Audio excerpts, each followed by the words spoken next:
শরিয়া ভিত্তিক 5টি ব্যাংককে একীভূত করার সিদ্ধান্ত নিয়েছে সরকার।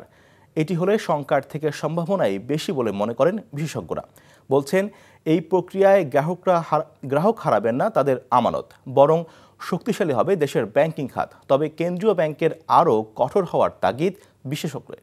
মেজবাহ হাসানের রিপোর্ট।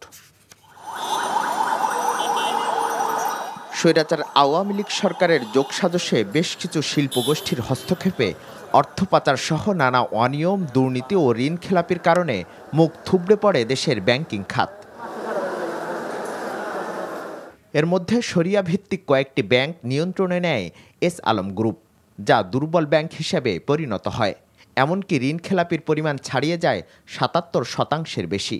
এমন 5টি ব্যাংকে একীভূত করে প্রশাসক নিয়োগ দিচ্ছে কেন্দ্রীয় ব্যাংক।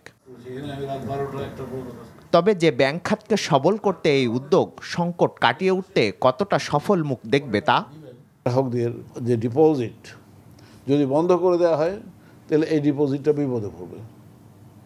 তাদের ডিপোজিটটাকে যদি সংরক্ষিত করতে হয়, সুরক্ষা দিতে হয়, তাদেরকে ফেরত দিতে হয়, দেওয়ার জন্য আপনাকে এই ব্যাংকগুলোকে একীভূত করার যে উদ্যোগ নেওয়া হয়েছে এটি একটি পজিটিভ উদ্যোগ বলে আমি মনে করি। মার্জার কি একমাত্র পলিসি আপনার ব্যাংকগুলোকে টার্ন ওভার করানো? তা আমরা এত মার্জার নিয়ে কেন? আমার কাছে তো মনে হয় এগুলো ব্যাংকের সংখ্যা কমানোরও একটা পদ্ধতি হইতে পারে, কারণ আমার দরকার নেই তো এত ব্যাংকে, তাই না?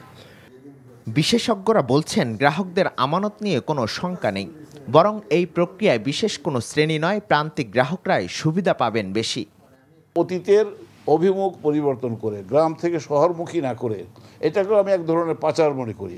গ্রামের অর্থ শহরে পাচার করা, সেটাকে পরিবর্তন করে দিয়ে আপনি গ্রামের সম্পদ গ্রামে বিনিয়োগ করবেন।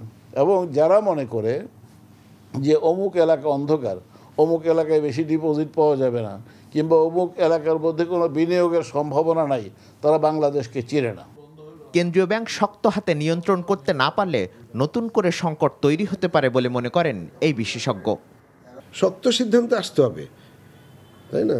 কারণ আমাদের দেশের এই সমস্ত লোকজন তো জানে আমার কিছু হবে না, সরকারই আমাদের বাঁচাবে।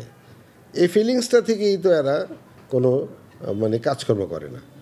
এই প্রক্রিয়ায় যেমন বাড়বে প্রযুক্তির ব্যবহার, তেমনি কমবে খরচ।